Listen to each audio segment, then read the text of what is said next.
Setelah melakukan gelar perkara dari kasus terpotongnya jari bayi yang diduga dilakukan oknum perawat Rumah Sakit Muhammadiyah Palembang, penyidik Satuan Reserse Kriminal Polrestabes Palembang menetapkan oknum perawat berinisial D sebagai tersangkanya.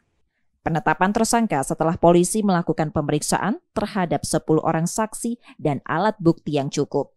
Tersangka dijerat 360 KUHP tentang kesalahan atau kelalaian yang menyebabkan orang luka berat dengan ancaman hukuman 5 tahun penjara.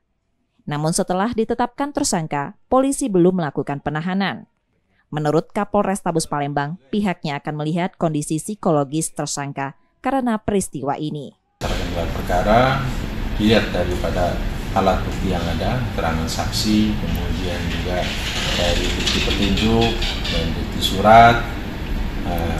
Kita naikkan dan menetapkan salah satu tersangka berinisial DN. Ya, tentunya masalah penahanan ini nanti kita akan melihat pertimbangannya terkait dengan setelah nanti kita lakukan pemeriksaan tersangka. Oknum perawat diagendakan akan diperiksa kembali sebagai tersangka. Yudi Kiswanto, Kompas TV, Palembang, Sumatera Selatan.